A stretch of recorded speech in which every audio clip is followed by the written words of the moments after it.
Take two. We are here with the podcast. If you are new, please stick around. We're going to record our live podcast. We don't edit. You get what you get with us. And so this week we are continuing on with our Sextember theme and talking about sex. And so we're going to go ahead and get started. Okay, you good to go, Ash? Yeah. Brannon? Okay, guys, welcome to the latest episode. And we're glad to have you. And this month is Sextember, and this is the latest episode. This month is not Sextember, it's actually October. Well, it's October. October. I like that. A little bit of spillover. We just can't get enough of talking about sex, so we're letting Sextember spill over into October. And let's be honest, you guys can't either. That's why we're talking about it. Very good point. Okay, so I'm going to start first with a fan shout out. This is Ali UT.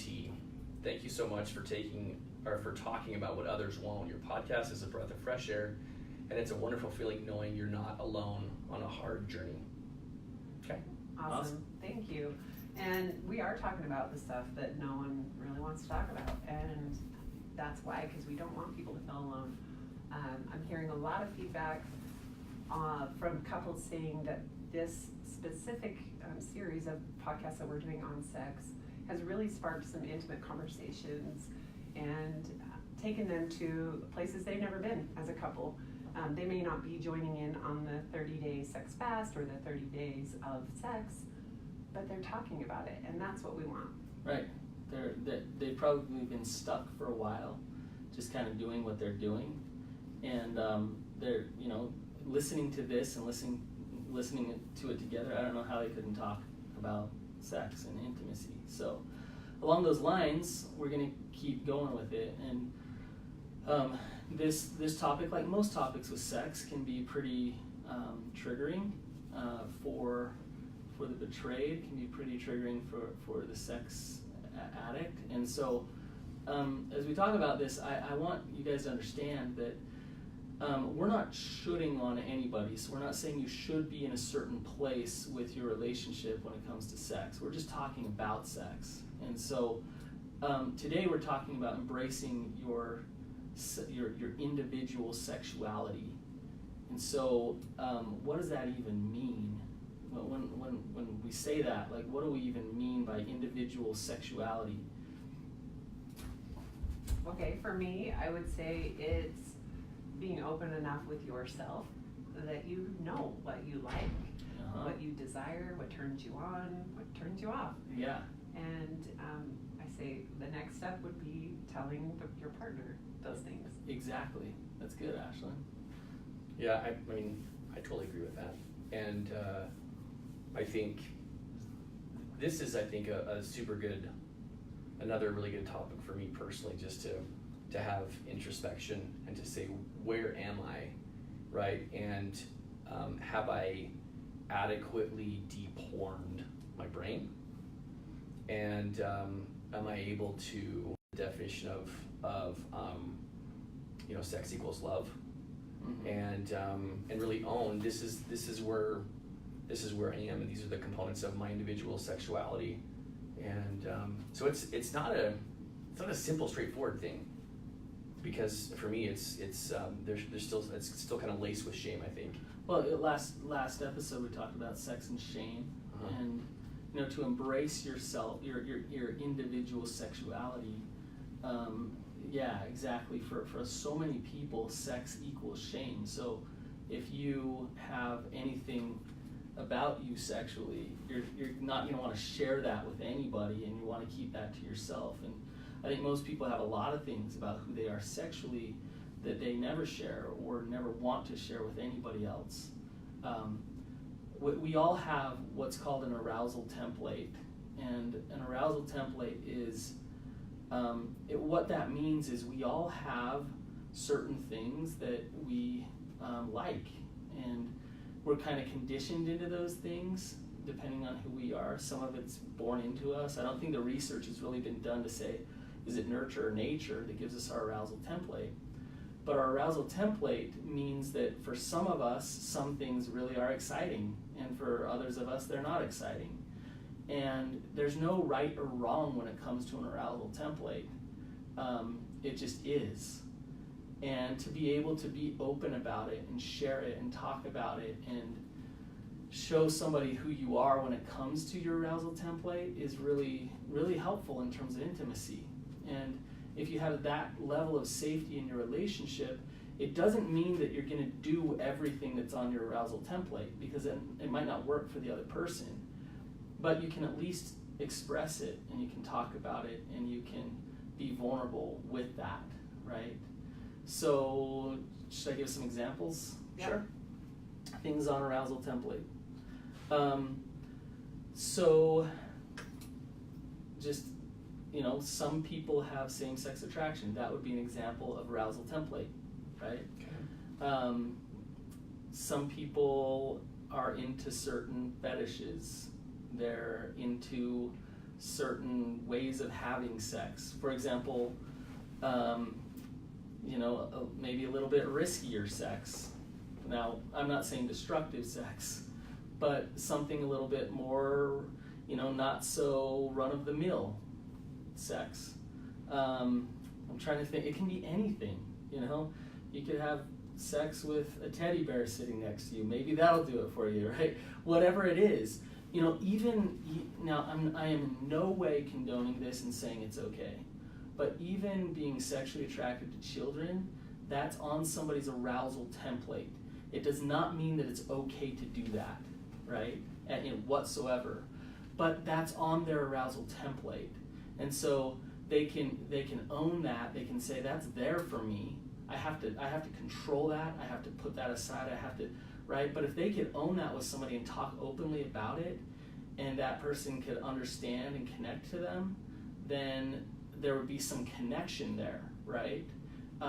It does in no way means they need to act on it, right? Can that also help them from acting? Absolutely. If it's more covert and underground and there's more shame around it, it gives it more power and more energy to actually go act out with it, Okay. right? So you take your arousal template, right? Coby, you have an arousal template. Ashlynn, you have an arousal template. And you guys have different arousal templates. For sure. But you're partners, and sexually you are connected, right?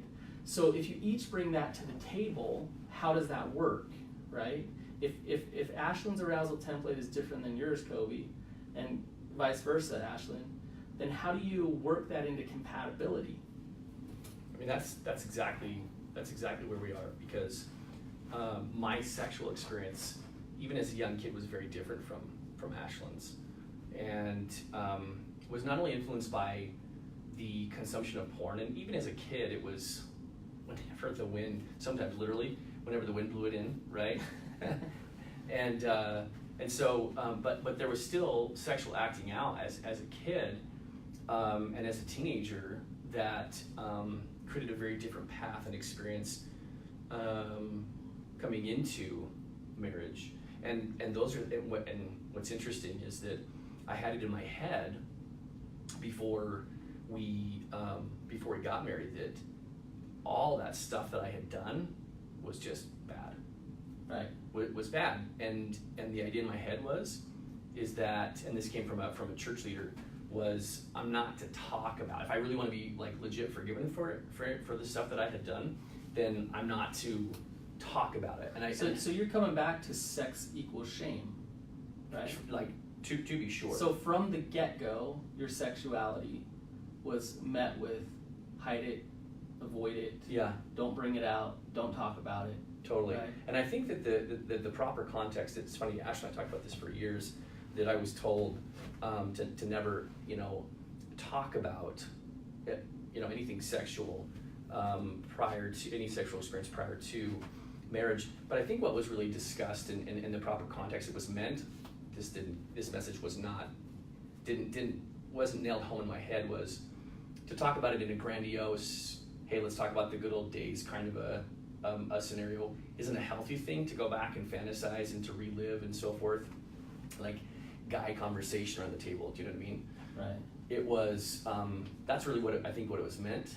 But the message that I got was I'm not supposed to talk about it at all. So that also is one of the reasons why we went into marriage really based on a lie, because I didn't But talk about that would anything. make me wonder in terms of how your individual sexuality developed. Uh-huh. Is I wonder if sex was very connected to being covert, Uh-huh. and so it was almost arousing to be hidden with your sexuality, right? Mm-hmm. And so things like being in a hotel room alone across the world away from Ashlynn, Mm-hmm.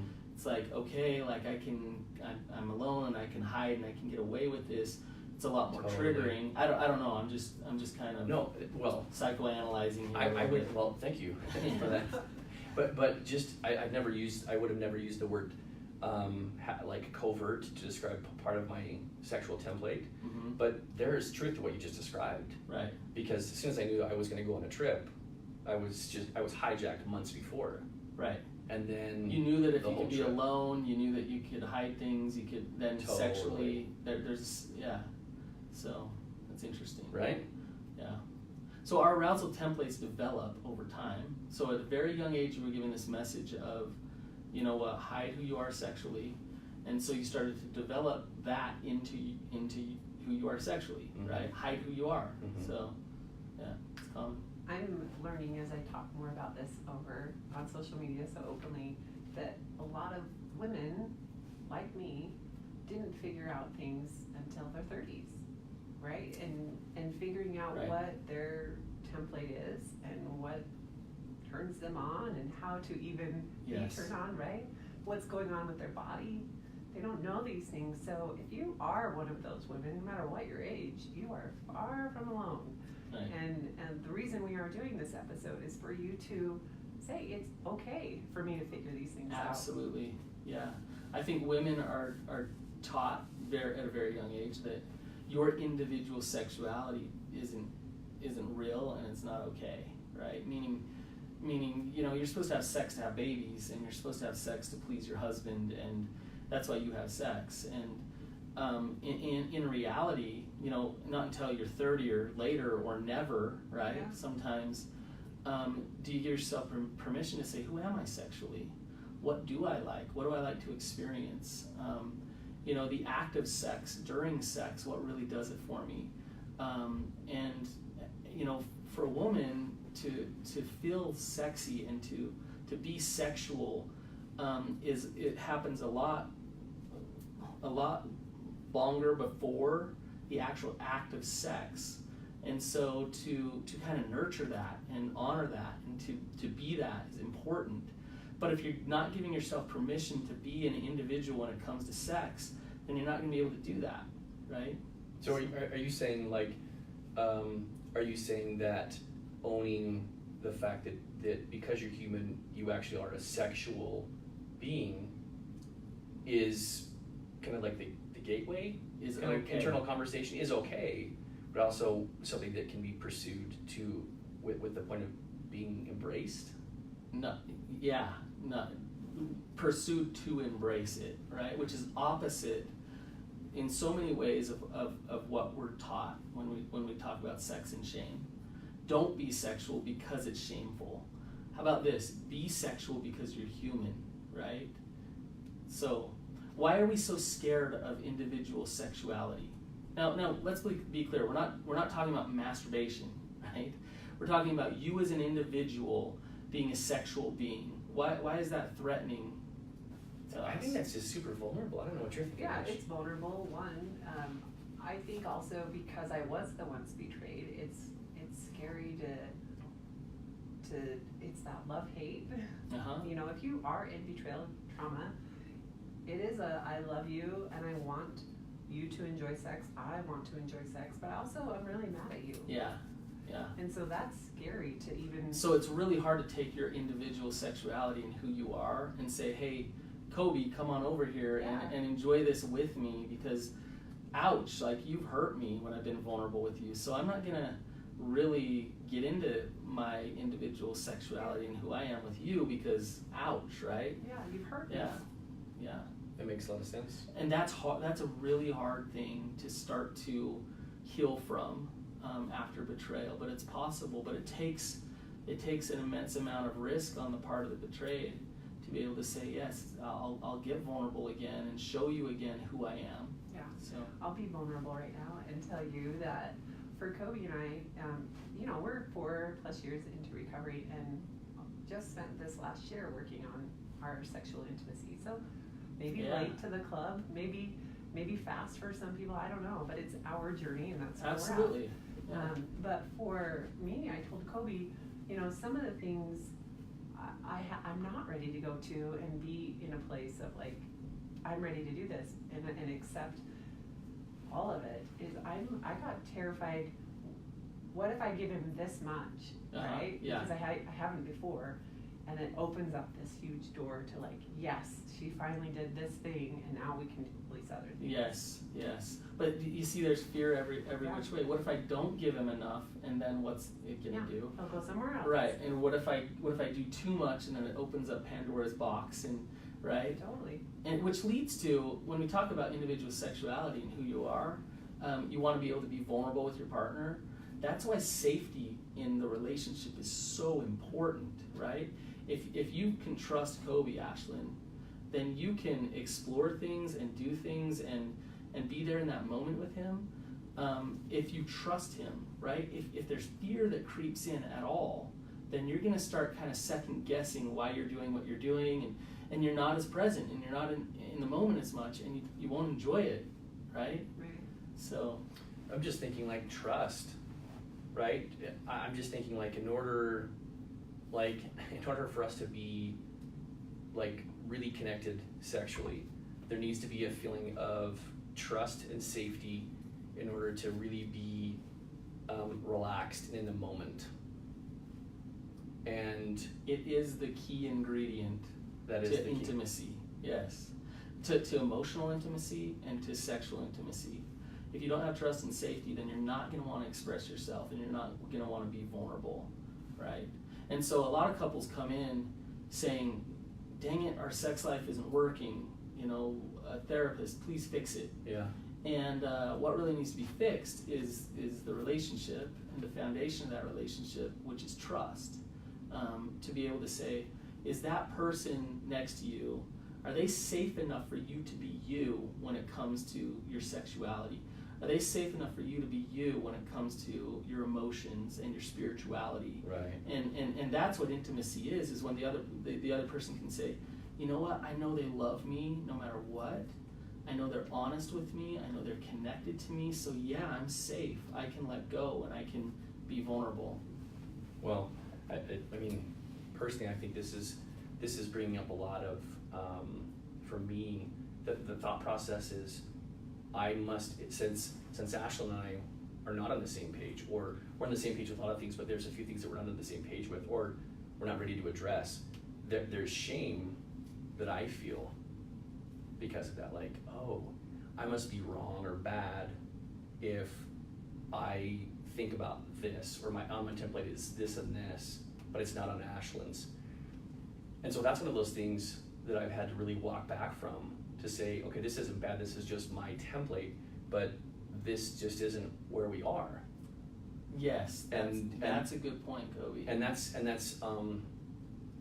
also doesn't make, number one, Ashlynn wrong, nor does it make me wrong. It just means that we're different and we're individuals, but it also does not represent Ashlynn's rejection of me. And that's a piece that took a really, really long time, even in the last 4 years, for me to be like, oh, Ashlynn's like, yes. But I think there's some really important communication that needs to go on with that. In that, let's say you go to Ashlynn, and I'll just make something up. Let's say you say, I want to have oral sex in the morning, right? Mm-hmm. Like, that's my thing. Mm-hmm. That's what I want, right? And that would just do it for me, right? Okay, and Ashlynn's like, safety-wise, like, I just can't give that to you, Coby, right? Mm-hmm. Now, in that moment, is she rejecting you? You're saying no. No, right? no, totally. And that's I can hear the message, like, in my conscious mind, and what has been important for me, what I haven't only recently been able to do, is realize, okay, when Ashlynn's like not ready for X, whatever it is, Right? that's not a rejection. That's simply not. That's just It might be her saying, hey, this is where I'm at sexually. Like, Totally. oral sex in the morning, it won't, like, that's just not me. Like, that's not on my arousal template. But here's the important part of the communication, right? Is for you guys to be able to connect and say, you know what, Coby, like, you're okay to want that. It's so, I love you just as you are. You shouldn't be somebody different. That's not what I'm saying, right? And I actually want to understand why you want that, why that's important to you. It doesn't mean I'm going to give it to you, right? But I still care about you. I still love you. I'm not rejecting you, right? Do you see that? Totally. Yeah, and I also see that that's a place of recovery, and not when you're in the beginnings. Absolutely. Because that sounds super easy to do for me now, but in the beginning, I would be like, who are you even talking to, Brannon? Right. Why would I want to talk to him about his sexuality? Yeah. And it's something that's been pressure filled and hurtful and just painful all around. Why would I step into that with him to get to know him better, right? And especially if I don't know how to have healthy boundaries with him, it's really hard. Yes, So, I agree. so that is higher level recovery stuff. Okay. So, Brannon, what if we get to a place where we say, okay, I understand what my individual template is, but we haven't been having sex. Okay. How do you even start that? How do you start to, if it's been a long time, We're getting messages from people saying years. Right. And so for those people who are listening, and it has been a long time, where do they even start? How do you break the slump, right? The longer it goes, the more uncomfortable it gets, right? And you're not used to initiating. You're used to being separate from each other. And so it can be really difficult to start it up again, right? The first step, though, is what I was just talking about. Is, if you're sexual, you're a sexual being. And just because you don't have safety in your relationship doesn't mean that your sex drive completely dries up, right? But if you want healthy intimacy in your relationship, and you haven't had sex for a long, long time, chances are that it's not about sex. It's about something very different. There's other issues in the relationship, so you need to go after those. Work on rebuilding that foundation of trust and safety in the relationship. So if you want a healthy sex life, be willing to do the hard work it's going to take to actually rebuild that trust in the relationship and create safety. If you want safety in the relationship, then give safety in the relationship, right? So you work on being a safe person for them, and hopefully they'll work on being a safe person for you. If you feel like both of you are safe, then it's time to take some risks. It's time to do some things where you put yourself out there and face rejection as a possibility. It will probably happen once or twice. No, rejection, let's be super clear on the use of that word. That's not a rejection of you as a person. That's simply just your partner saying, I'm not ready for that, or timing isn't right for me, or that's not okay with me. Don Miguel Ruiz in the 4 Agreements, one of the agreements is don't take anything personally.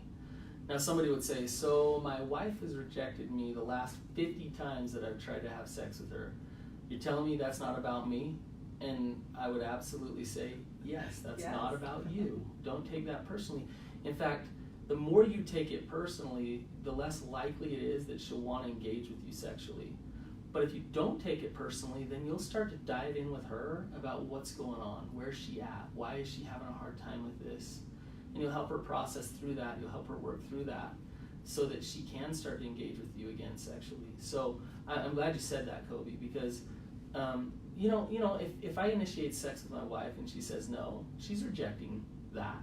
She's rejecting my kind of offer for intimacy and sex, right? But she's not rejecting me, my very core. I need to be willing to be able to give her the leeway to say no. Yeah. And it doesn't rock my world to my core of my self-worth, right? My self-worth is not dependent upon her saying, absolutely, let's have sex, right? So that's awesome. That was a hard one for me to be able to face and deal with. Well, and a hard one for me was being able to say, I'm going to work on this. Because after being in a place where I don't have to work on this. I'm working on other things. I'm Right. working my recovery and I'm working on my other stuff, right? To be a better human. Well, part of being a healthy human is healthy sex. Absolutely. And I think for me, I really had to flip a switch in my brain to say, this is my responsibility. Yes. I can't have, no one else can help me do this but me. Yes. There's plenty of people that have great resources and tools, but they're not the ones making it happen. I am. Yes, I love that, Ashlynn. And a lot of women do get stuck in, look, I'm good without sex for the rest of my life. Like, I'll just shut that off. We'll worry about other things. But the fact of the matter is your sexuality, Ashlynn, is so important for your relationship, right? And it's so important for you as an individual. And so shutting that off is like shutting off being an emotional person, right? Or a spiritual person. And that's a big part of who you are, right? Yeah. Disconnecting from that's like disconnecting from emotions, disconnecting from identity. It's part of our identity. Our sexuality is part of us at our core, who we are. And so to just shut it off and say, I'm done with that, it's too hard to work on that in the relationship, you know, it does create a void, if not for the individual, but it also creates a void in the relationship. So Makes sense. Okay, so this week on Patreon, what's going to be the big topic? It's a Q&A. So we are answering lots of good questions that have been sent to us that have to do with sex. And so you're going to get the answers from all three of us on these specific questions. So if you guys want to be a part of that, you can just jump over to Patreon, search The Betrayed, The Addicted, The Expert, and you'll find us. It's also linked in this podcast and on our websites. Just click on details and scroll bottom for episode notes, and the first link is the link to the site. That's it. Okay guys, thanks for being here. Love to hear a review from you, or love to have you rate us over on iTunes. That always helps people know who we are and what we do. So thanks for being here, guys. see you guys.